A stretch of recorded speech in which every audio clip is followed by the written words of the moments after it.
Have a look at your shelf one day. Systems, staking plans, a folder of form you did on a Friday night and tore up on the Saturday. And somewhere in among it, a punting book with a broken spine that you bought because somebody swore by it.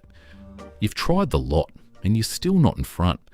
So here's a fair question. Is any of the old stuff still worth your time, or has the game gone past it? Roman Cos asked exactly that in Practical Punting back in March 1999 about a man called Don Scott, and the answer he lands on is blunter than you'd expect. One quick thing before we dig in. There's a free companion guide to go with this video, with Roman's whole article in it, every book and every chapter he quotes. The link's in the description below. Grab it and you can follow along as we go. Roman starts a long way back.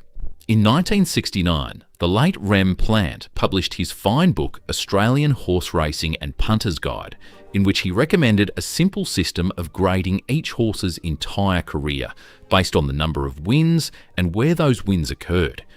That grading system highlighted the better class horses, but it still required the punter to do the form the traditional way. Direct lines, where A met C. Indirect lines, where B met C but not A. All of it to calculate any weight shifts of significance and to highlight strong form lines. Rem Plante's book was a beacon to the serious punter who wanted more than just a mug punter approach of following radio tips, newspaper selections, or the infamous "they told me" street corner tips. 9 years later, Don Scott published the first of his quartet of books on how to win at betting on horse racing. His seminal work, Winning, was a relatively thin volume compared to his later publications, but it contained the nucleus of Don's successful methodology of the previous 23 years. Bill Waterhouse, the Leviathan bookmaker, and Roman does mean Leviathan, wrote this in the foreword of his book, The Gambling Man. He has won consistently and substantially every year.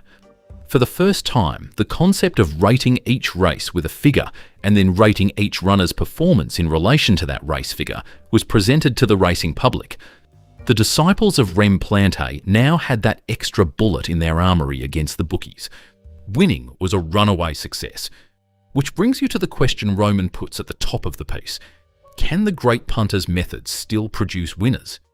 Don Scott's death in February 1996 caused only minor headlines in the daily newspapers, but the racing world was in deep shock. The man who had helped so many fledgling punters begin serious punting was gone, and there was no chance to say thanks. Time, however, stands still for no one, and Roman reckons it is worth reflecting on the Don Scott legacy by asking this: is the Don Scott ratings approach still as relevant in 1999 as it was in 1978 when he first published it? Perhaps the simplest approach to finding an answer is to take a look at what he wrote in Winning, highlighting key comments in the relevant chapters. Chapter 2 of that book, Weight is Right, is largely a study of weights, which, according to Don, enables the professional punter to swing the betting percentages in his favour. And Don echoed the major problem of all punters when he said this: very rarely do the same horses keep competing against one another week after week. Horses from other classes keep appearing. I had to find a way of rating the classes of all races in all areas. From that major problem evolved the concept of rating each race with what he called a basic class figure. A Sydney welter was 61. While a quality handicap was 69, and so on. In the third chapter, Weight is Always Right, Don told how he won a fortune after a disastrous run of losing weeks by adhering to his main principle. He wrote, "The weight horses had won again. Weight was still right. Weight is always right." In Chapter 4, Pricing for Profit, surely one of the truest comments Don made was this: most of the time, you make your money by getting 2-to-1 about a 6-to-4 chance, 4-to-1 about a 3-to-1 chance, or 7-to-1 about a 9-to-2 chance. Such horses provide your bread and butter, which he qualified with, one of the biggest benefits in framing your own market is to know exactly how much to wager on value horses. Any arguments so far? In Chapter 5, Don made the assertion that there are at least 12 aspects of race analysis. Roman calls that probably one of his loosest statements, but in pointing out and discussing the key areas – track, going, distance, class, form, consistency, condition, weight, post position, rider, stable and price – he did not miss many. Roman's own view is that today's punter would be adding times and track bias to that list.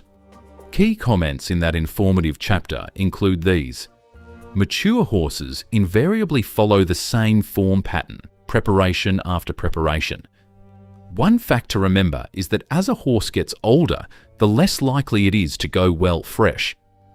And divide horses into two groups, those getting better and those getting worse. Don also detailed his own version of Admiral Rouse's weight for age scale.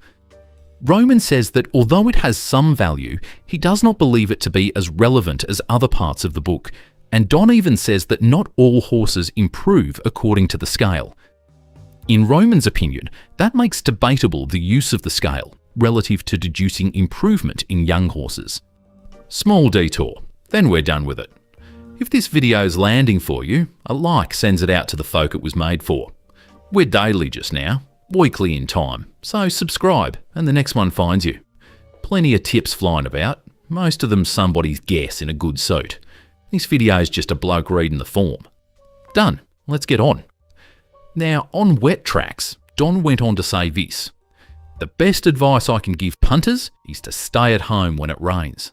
The old adage still rings true. When it's wet, don't bet. That assertion too is open to much debate, and Roman believes Don has it wrong on this facet of horse race selection. Going further on the subject of which race and which horse, Don gives an insight with this reflection. These days I am more patient and selective. I know from costly losses what are the wrong races. Boy, is that a truism many a punter has learnt the hard way. How many punters continue to bet on the lower class of races, or races with major form difficulties? Lots. In other chapters, Don highlights the mathematics behind his betting approach, horse ownership, trips to the greyhounds and harness racing, and issues which are personal opinions or indisputable facts. But it is in Chapter 8, Time is Out of Joint and Rarely Worth Reckoning, where Roman feels many modern-day serious punters would be at loggerheads with the Don Scott of 1978, and in fact in his later years as well. Don says, with little sensitivity, not only do I consider times, both sectional and final, unimportant, I also consider them downright misleading and false 90% of the time. Wow, that's telling him. He gives 5 main reasons: track layout, track conditions, inexact distances, incorrect official times, and pace of the race. He softens a fraction when he says one possible use for times is when a race is divided, and the only other use for times is when track records are broken. Then, apart from these 2 possible uses, I see no value in times at all. Don finally puts his boots to work in no uncertain manner. The speed merchants are easily recognisable. They stand in the betting ring with glazed eyes looking at time charts, speed and pace graphs, and computer printouts. If you meet such a character, direct him to the nearest psychiatric institution. He certainly needs help. Roman would say unequivocally that Don Scott had a definite stance on times, but he would be rightly chastised these days for this stance, because times do play a major part in the racing equation, especially in relation to determining whether the pace of the race affected some runners' chances of winning. If there's a slow early pace, and the sectional times would show this, then the back runners would have little chance of winning. Conversely, if the pace was a cracker early, the back runners would have a better chance of winning, as the early speed runners would burn out. This is clearly an important aspect of future form work. Well, there it is, a brief foray into Don's first book, Winning. This was the book that turned the racing world upside down in the early 80s. Did Don Scott leave a legacy he would be proud of? What worth to the punter was the value revolution, as Don called it? Prior to Don Scott's emergence, Australia had only Rem Plante's book to be proud of in relation to providing the punter with more than just a book with systems and the like. Although Winning was an eye-opener, Don's subsequent volume, The Winning Way, took the punter on a voyage of discovery way beyond any prior publication, leaving no doubt that by studious application there was a chance for the punter. Many of the vaguer areas in winning were discussed in acute detail and left little doubt as to why Don was a winner. Don's next volume, Winning More, went metaphorically beyond the stars by detailing how betting on the exotics, especially the trifecta, was the way to bet for value in the 90s, and it showed the huge overlays that existed for those assiduous enough to investigate and persevere. The publication of Winning in the 90s also showed Don wasn't just an old dinosaur stuck in the mud. When shown the way, he moved with the times and to where the best profits were. In recent times, Roger Dedman's Common Sense Punting, a Mathematical Approach, Paul Seagar's Australian Horse Racing, The Punter's Guide to Winning, Alan Aitken's Hats in the Ring, and Don Begg's study of Mark Reed's ratings, Walk Away a Winner, Year 1, have added magnificently to the Australian punter's chances. Yet the real pioneer of the deeper scientific approach was undoubtedly Don Scott. Page after page in his books is devoted to explaining the intricacies of form. Purely magical, Roman says, for the uninformed learner. Certainly, there were areas where Don may have been wrong, where tracks, times, and even those are arguable. But when you weigh up the pluses and minuses, he's so far ahead. So naturally, as the tone of his article implies, Roman says an emphatic yes to the question of whether the writings of Don Scott are still relevant in 1999. His concept of ratings, the mathematics, and the deep aspects of form study he shared with the punting public will still be as relevant in the year 2099 as they are now. To the general punting public, maybe, he was just a big punter who published a book. To those like Roman who wish to learn more, he was a great teacher. It is Roman's opinion that Don Scott should be posthumously knighted for his services to Australian horse racing. That is how highly he rates his legacy. Do yourself the honour of reading his books. Roman believed a reprint was on the market at the time. You will not be disappointed. And along the way, you will learn of the beauty of the punt, the Don Scott way. And Roman finishes by putting it back to his readers. What do you think of Don Scott and his weight ratings approach? Is weight overrated? Can speed ratings do the job better? That's the thing about Don Scott for mine. He never handed anybody a winner. He handed them a way of pricing a race for themselves and a way of knowing when the bookie had it wrong. Whatever you make of weight, that part of it hasn't dated. I couldn't fit all of Roman's article into one video, so the whole of it is written down for you in the free guide, with every chapter he quotes and every book he points you to. The link's just below this video. Grab it and keep it beside you next time you sit down with the form. And remember, never bet more than you can afford to lose. That's it from me for now. Look after yourself, put your own paws on a race this week, and I'll see you soon.